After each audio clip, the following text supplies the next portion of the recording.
اعوذ باللہ من الشیطان الرجیم بسم اللہ الرحمن الرحیم السلام علیکم ورحمۃ اللہ وبرکاتہ۔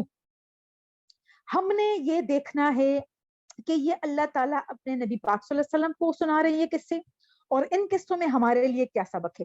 سب سے پہلا اور سب سے اہم جو سبق ہم نے لینا ہے، ہم نے نعمتوں کا شکر ادا کرنا ہے۔ میں نے بتایا نا پہلے جیسے کہ ہم دیکھتے ہیں کہ کون ہمارے ساتھ کیا کر رہا ہے، ہم یہ نہیں دیکھتے کہ ہم کسی کے ساتھ کیا کر رہے ہیں، ہم کسی کے حق میں کتنی کمی کر رہے ہیں، ہم کسی کو کیا دے رہے ہیں۔ ہمیں بس ہر وقت یہ فکر ہوتی ہے کہ ہمیں یہ نہیں مل رہا، میرے ساتھ یہ برا ہوا ہے، فلاں نے میرے ساتھ یہ برا کیا ہے، فلاں نے میرے ساتھ ایسی بات کی ہے، فلاں نے مجھے ایسا ایٹیٹیوڈ دکھایا ہے۔ تو ہم یہ نہیں دیکھتے کہ ہمارے ایکسپریشنز کیسے ہوتے ہیں، ہم کسی کے ساتھ کیا معاملہ کرتے ہیں، ہم بات کرتے ہوئے اگلے کا کتنا خیال رکھتے ہیں، ہم بات کرتے ہوئے اگلے کا کتنا ہم احترام کرتے ہیں، ہم نے کسی کی کتنی عزت کی ہے، ہم کسی کا کتنا حق دے رہے ہیں، کسی کے حق میں ہم کمی کر رہے ہیں یا نہیں۔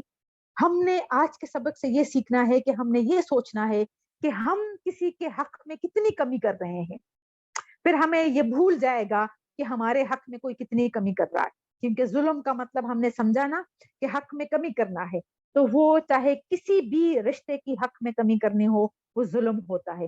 تو ہمیں یہ دیکھنا ہے کہ ہم کسی پر ظلم نہ کریں، ہم کسی کے حق میں کمی نہ کریں، بندے بھی اور اللہ بھی، یہ دونوں چیزیں ہم نے دونوں کے بارے میں، ہم نے دونوں کے حقوق کے بارے میں ہم نے یہ سوچنا ہے کہ ہم سے کسی کے حق میں کمی نہ ہو جائیں۔ ٹھیک ہے، اپنے بارے میں ہم نے نہیں سوچنا، ہم نے یہ سوچنا ہے کہ اللہ تعالیٰ کا مجھ پر کیا حق ہے، مجھے پیدا کیا ہے، مجھے رزق دے رہا ہے، مجھے اتنی نعمتوں سے نوازا ہے، تو میں اس کے حق میں کیا کر رہی ہوں، کوئی کمی تو نہیں کر رہی، تو یہ ناشکرا پن ہے۔ تو جیسے وہ دے سکتا ہے وہ لے بھی سکتا ہے، ٹھیک ہے۔ تو اللہ تعالیٰ وہ وقت نہ لے کے آئے کہ وہ نعمتیں ہم سے چھین لے، وہ چھن جائے ہم سے وہ ساری نعمتیں اور وہ سہولتیں، یہ ہم نے سوچنا ہے۔ دوسرا، ہم لوگوں کی حق میں کہاں پہ کمی کر رہے ہیں، کہیں ہم کسی پہ ظلم تو نہیں کر رہے ہیں، کیونکہ ظلم صرف بڑے معنی میں نہیں استعمال ہوتا، ظلم کا یہ بھی مطلب ہے کہ ہم کسی کے حق میں کتنی کمی کر رہے ہیں، جس کا جتنا حق ہے کیا ہم وہ پورا دے رہے ہیں۔ تو یہ جب ہم سوچنا شروع کر لیں گے اور اس پر ہم عمل کرنا شروع کر لیں گے، تو ہمیں بھول جائے گا کہ کوئی ہمارے ساتھ کیا کرتا ہے، ہم یہ بھول جائیں گے کہ کوئی ہمارے ساتھ کیا کر رہا ہے، یہ کس نے ہمارے ساتھ کیا کیا ہے۔ اس سے ہوگا کیا، ہماری زندگی میں سکون آ جائے گا۔ ہم یہ نہیں سوچیں گے، ہم صرف یہ سوچیں گے کہ ہم نے سب کی حق پورے کرنے ہیں، تاکہ جب مجھ سے پوچھ گچھ ہوگی تو میں کانفیڈنٹلی، میں پر اعتماد طریقے سے میں اللہ تعالیٰ کو جواب دے سکوں۔ اور دوسرا، ہم نے یہ سوچنا ہے کہ ہم نے، اللہ تعالیٰ نے ہمیں کیا کچھ دیا ہوا ہے، کن کن نعمتوں سے نوازا ہے، اس پہ ہم نے شکر ادا کرنا ہے۔ سب سے بڑی نعمت ہے صحت، اللہ تعالیٰ نے ہمیں ٹھیک ٹھاک بنایا ہے، ہم چل پھر سکتے ہیں، ہم کھا پی سکتے ہیں، ہم سو سکتے ہیں۔ بہت سارے لوگ ہیں جن کے پاس کھانے کو کچھ نہیں ہے، بہت سارے لوگ ہیں جو سو نہیں سکتے، وہ دوائیوں کا سہارا لے کر سوتے ہیں، ٹھیک ہے۔ بہت سارے لوگ ہیں جن کے پاس گھر نہیں ہے، بہت سارے لوگ ہیں جن کے پاس اولاد کی نعمت نہیں ہے، بہت سارے لوگ ہیں جن کی شادیاں نہیں ہوئی، وہ اکیلے رہ رہے ہیں، بہت سارے لوگ ہیں جن کو چھت میسر نہیں ہے، جن کو صاف پینے کا پانی میسر نہیں ہے۔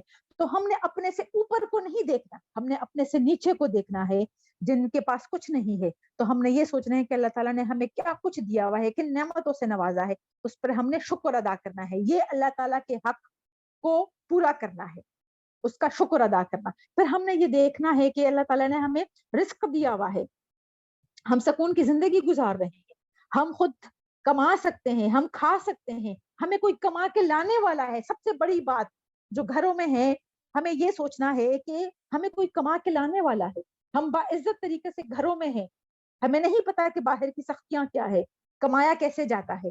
گھر میں ہمیں کما کے لانے والے ہمارے مرد موجود ہیں، اس پر اللہ کا شکر ادا کریں، اور ہم پکا سکتے ہیں، ہم کھلا سکتے ہیں اپنے بچوں کو، خود کھا سکتے ہیں، اس پر اللہ تعالیٰ کا شکر ادا کریں، اور اس پر جتنا بھی شکر ادا کیا جائے وہ کم ہے۔ ان ساری نعمتوں پہ جب ہم سوچیں گے تو ہمیں بھول جائے گا کہ ہمارے پاس کیا نہیں ہے۔ ہم نے بنی اسرائیل کی طرح ناشکرا نہیں بننا کہ جو نعمتیں اللہ تعالیٰ ان کو دے رہے ہیں ان کو بھول کے وہ اور چیزوں کی تلاش میں ہے۔ ہم نے یہ نہیں سوچنا کہ کیا ہمارے پاس نہیں ہے، ہم نے یہ سوچنا ہے کہ کیا ہے ہمارے پاس جس پر میں اللہ تعالیٰ کا شکر ادا کروں، ٹھیک ہے۔ تو یہ ہم نے، یہ اللہ کا حق ہے اور بندوں کے حق میں ہم نے یہ دیکھنا ہے کہ کہاں کہاں کس کے ساتھ میں زیادتی کر رہی ہوں، میں نے وہ نہیں کرنا. خود کو بھول جائیں کہ آپ کے ساتھ کوئی کیا کرتا ہے. جب آپ یہ سوچنا شروع کر لیں کہ آپ کس کے ساتھ کہاں پہ زیادتی کر رہی ہے، پھر سب کچھ ٹھیک ہو جائے گا، ہمارا معاشرہ ٹھیک ہو جائے گا. جب ہم حقوق کی ادائیگی کریں گے، جب ہم ایک دوسرے پر ظلم نہیں کریں گے. اب ظلم کے مطلب کا سمجھ آ گیا نا آپ لوگوں کو؟ تو ظلم کا مطلب ہے ہلکا سا بھی کسی کے حق میں آپ کمی کر رہے ہیں تو وہ ظلم ہے. تو جب ہمیں یہ سمجھ آ جائے گی کہ ہم نے کسی پر ظلم نہیں کرنا، تو سب سب سارا معاشرہ درست ہو جائے گا. ہم کسی پر ظلم نہیں کریں گے، ہم بہتر سے بہتری کی طرف جائیں گے، اور ہم ایک دوسرے پہ احسان کرنے کی کوشش کریں گے، تو ہمارا معاشرہ بہترین معاشرہ بن جائے گا. کوشش ہماری یہی ہونی چاہیے، کیونکہ جب تک ہم عمل نہ کریں تو ان آیات کے پڑھنے کا کوئی فائدہ نہیں. جب پڑھا نہ ہو تو وہ تو ایک الگ بات ہے. اب ہم پڑھ رہے ہیں، ہمیں سمجھ بھی آ رہا ہے، ہمیں ہسٹری کا بھی، ہمیں تاریخ کا بھی پتہ چل رہا ہے، ہمیں یہ بھی سمجھ آ رہی ہے کہ اللہ تعالیٰ ہم سے یہ سب کچھ کیوں فرما رہے ہیں. کیونکہ جب کتاب میں محفوظ کیا ہے اور یہ کتاب ہم تک پہنچائی ہے اتنے ذریعوں سے، تو اس کا کوئی مقصد ہے نا. ٹھیک ہے. اور سب سے بڑا شکر تو ہمیں اس بات پہ ادا کرنا چاہیے کہ یا اللہ تیرا شکر ہے کہ ہم مسلمان گھرانے میں پیدا ہوئے، ہم نبی پاک صلی اللہ علیہ وسلم کی امت میں سے ہیں، ہمیں کلمہ نصیب ہوا، ہمیں دیندان گھرانے میں ہم پیدا ہوئے، ہمیں پتا ہے کہ یہ کتاب ہے، یہ اللہ تعالیٰ کی کتاب ہے، پھر ہمیں یہ پڑھنے کی توفیق عطا ہوئی، اور پھر اب ہمیں سمجھنے کی بھی آپ نے توفیق دے دی ہے. ہمیں ایک راستہ مل گیا ہے کہ ہم نے اس کو سیکھنا بھی ہے، ہم نے سمجھنا بھی ہے. اس پر اللہ تعالیٰ کا شکر ادا کرے. اس پر ہم جتنا بھی شکر ادا کریں تو یہ کم ہے. اور یہ وہ کتاب ہے، اور یہ وہ ایسا علم ہے، اور یہ ایسا مال ہے کہ جو سارے مالوں سے بہترین مال ہے جو ہم جمع کر رہے ہیں.